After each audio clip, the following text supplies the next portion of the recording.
We got a little bit better sun here now. Welcome to Bendit Fishing. My name is Josh and we're Up in Canada on Lake Memphremagog fishing for Lakers. Now I had the chance to fish here last year and I ended up being sick last year while I was fishing. I'm like, this video is not going to turn out great. You can just sense when you have a bad day at work, which is what this is for me. And we're up here jigging for Lakers, and some of you asked why I never have like a bunch of boats around me. It's because I don't normally go on the weekend. And so I have lots of boats around me and hopefully lots of fish today. We have a few hours to fish before it gets dark. And I got Lakers on the screen. So we're gonna try to catch some Lakers. We're gonna use medium-sized baits and maybe some large baits today. I don't know if we'll go down to quarter-ounce stuff. I'm gonna try not to. And yeah. And we're using the LVS 44 today, so Livescope 2. I know these are Lakers because they were here last year this time. Let me tap it in the mud here. And I'm deciding to run structure instead of the big flat that's down there. Just because let me check a water temp. Water temp is 71, and there is boat traffic everywhere. And the other reason I don't like going on the weekends is one, boat traffic, and then two, you guys get this view the whole time.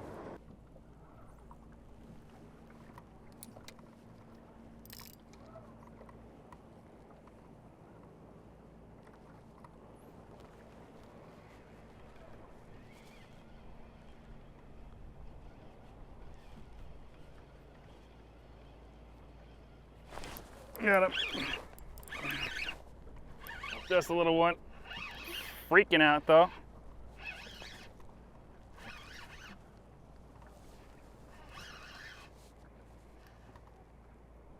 Letting them burp at 20-ish.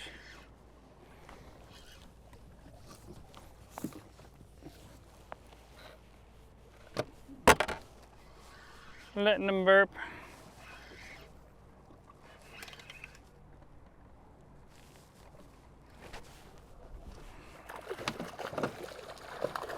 Oh, and he's off. I could have netted him, but that's all right. I'm pretty sure this is the hump I stopped on last time. Oh yeah, there's two more right underneath me. Three more underneath me. Structure is always the best, unless it's an obvious structure and then it gets pressured a lot. So if you have structure that you're hitting over and over again, it'll eventually start to get crappy. So don't do that. Try to find roaming fish that want to eat, or roaming fish that are eating bait. Oh, this one's coming up. Oh, yeah. Oh, missed him. So anytime I see fish, like more than like 3 or 4 at a time, I mark a waypoint. I'm really bad at it, but I try to. And then usually like these types of humps, fish will be on like kind of one side of it. So the side that you tag matters, especially if your lake has a constant wind coming from one direction. Pretty sure this wind always comes from the south.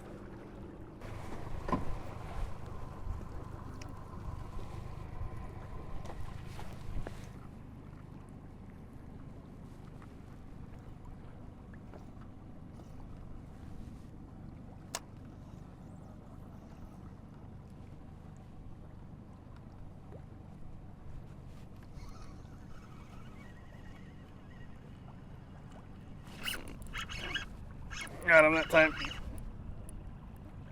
Yes.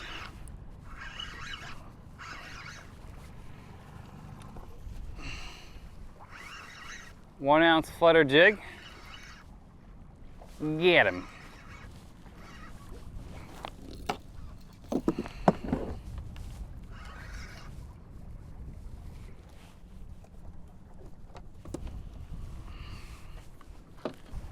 There we go, first little whippersnapper. Skunks out the boat. That's probably why I'm having such a hard time. They're probably small, and it's hard to tell scale until you like catch one for the rest of them, so they're definitely small. So we're probably gonna move. Start recording 312. I'm dropping right on another one's head right now.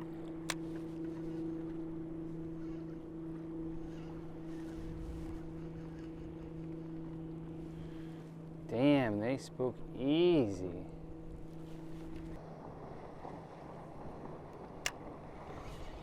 Oh, this one's fired up though. Oh. Got him. Get him. Frickin' pinged him right with a 1 ounce flutter jig. Doesn't feel very big either, but the goal with the small ones is just to winch them. They don't have a hard time relieving barotrauma, and so I'm not that concerned about them. And then two, they're notorious for just wrapping themselves up in the line. So the more we winch them, the more we horse them. Oh! The more we horse them, the less likely they are to get all wrapped up and easier to release. Oh, there's some fish suspended behind us here. Oh. Crap!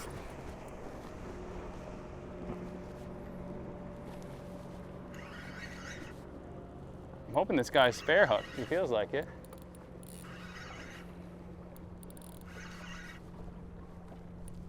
This is a medium heavy rod.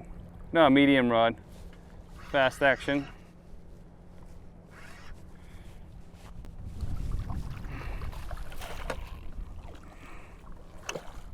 Okay, they're not all small. They're not all small. Let's keep you in the water, buddy.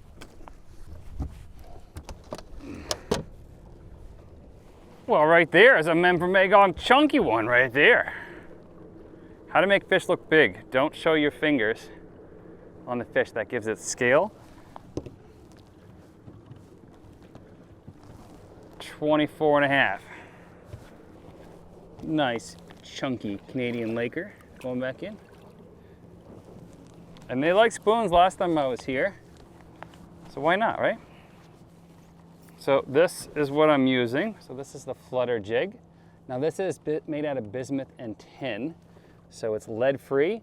It's got 50-pound split rings and then a #2 owner stinger hook. That thing, I could probably hold on to this and hang upside down off something. Like, it is a stout hook.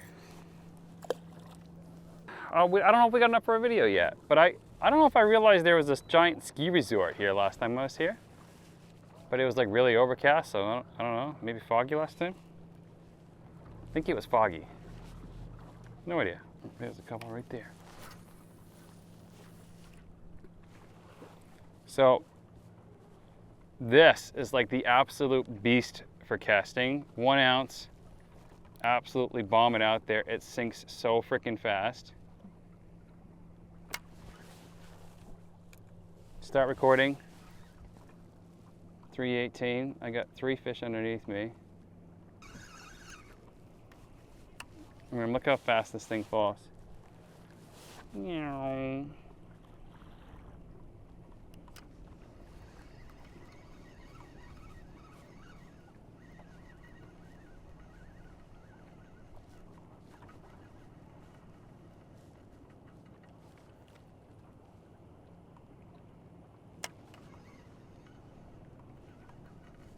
Come on, I'm messing with him. Come here. Whoa.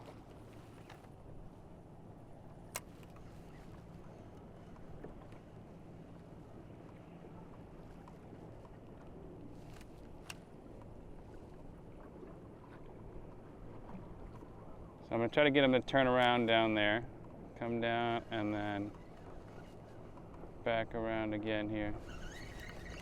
So if we're having a lot of chases and not a lot of committals, even with Livescope, the easiest thing we can do is add scent. Got one right underneath me, folks. Right underneath me. I'm gonna be patient. I'm gonna wait for this one to come in here. Oh, he was chasing me. He was chasing me.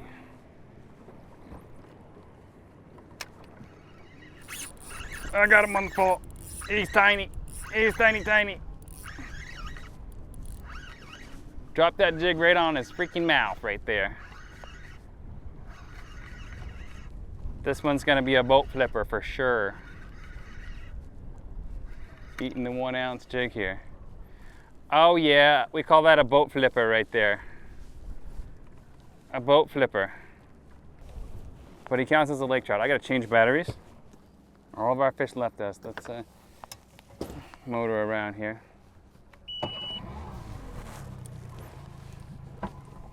And most of the time it's easier for me to just move around with a gas motor, especially if I'm by myself. It's harder with clients because they think we're gonna go fast. So I try to tell everybody like exactly what I'm doing when I'm doing it. So it's unlikely they're gonna be right on top of it because the thermocline is so high or low.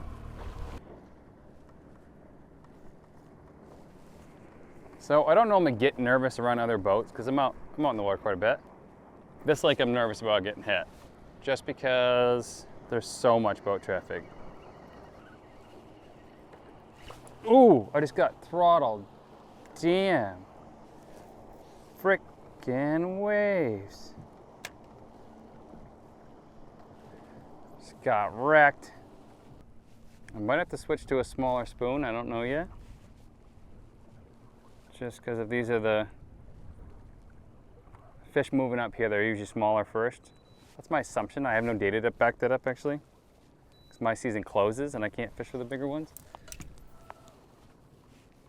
70, that's probably more than 70.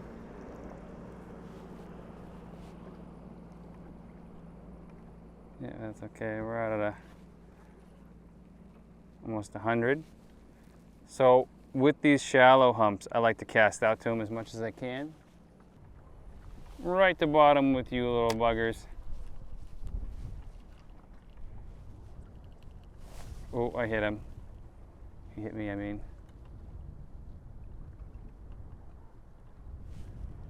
So we're just lifting that spoon up and kind of like just flopping it over back and forth. Nothing aggressive, and the reason we don't want to be super aggressive with it is because we don't want to bonk them on the head with it. They are not a fan of getting bonked with a jig.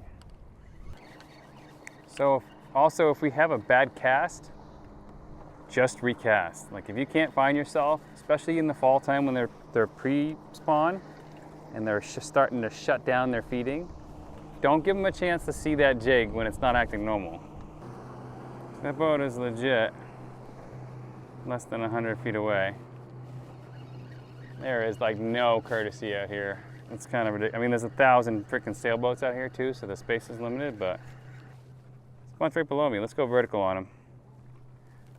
See what I just did there? I don't know if you guys saw that, but I put the brakes on my spoon because it started to flutter down sideways, and I don't want that until it gets down to the bottom more. Otherwise it takes too long. Couldn't see him most of the way here. Turn around, buddy.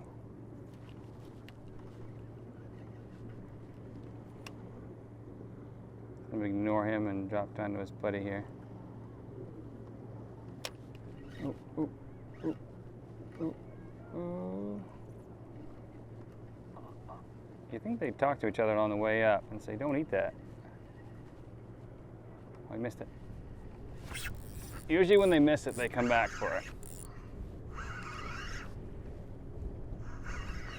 Just a bit of wine. Maybe not. He's fighting like he wants to run. Go, buddy. Going out sideways.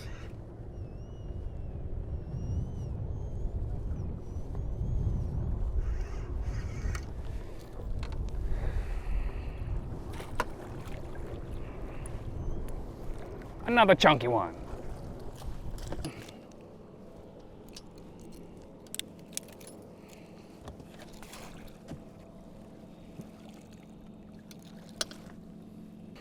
All right, that fish was bleeding a little bit, so we just threw him back in, but he was 22 inches or so.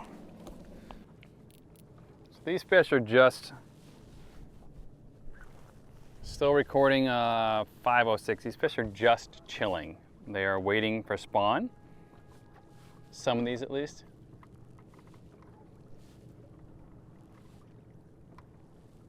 And so they're just chilling. They're waiting for just being slow and lethargic today anyways.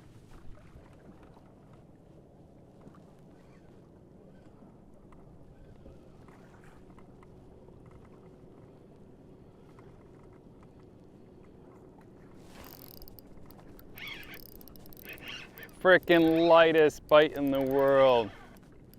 And I love this jig, but it is really hard to keep them pinned, especially when they want to run. Like this one wants to. You gonna run?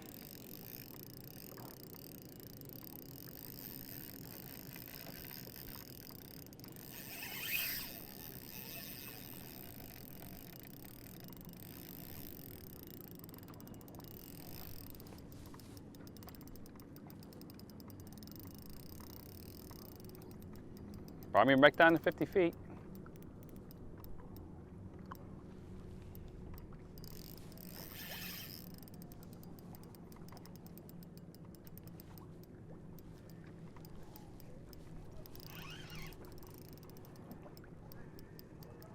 And I can't horse him on this jig because it'll tear.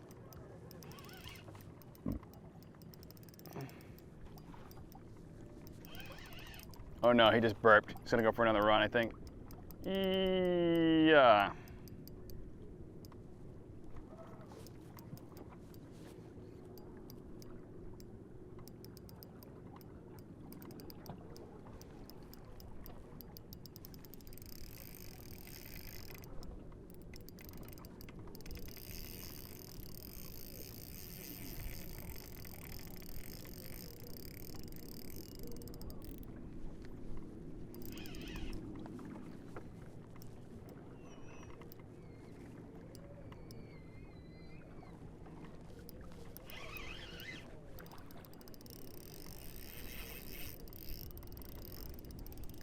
It's exactly what I don't want. Yeah.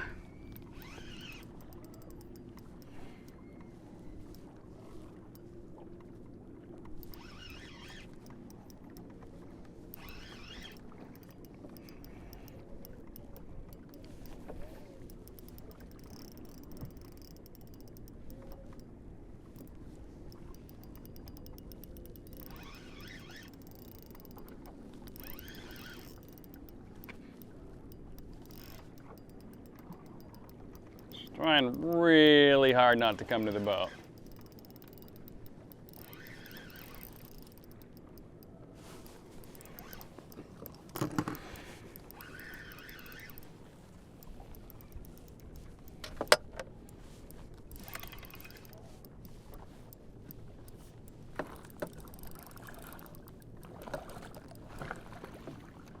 A nice hefty one though, finally. That's what that guy ate right there. This chunky one right here. Chunky monkey. Probably 23 or something like that. There he goes, right back down to his buddies. Well, let's try here, and then we're gonna go start heading our way south. I think these fish are being lockjaw. I really wish I had gotten here earlier this summer when the bite was like better and not, you know, pre-stage. But I've been busy. Guided this morning, actually. Wow, 0.2 of an ounce, like the smallest jig in the world, and they're denying me on it. Ooh.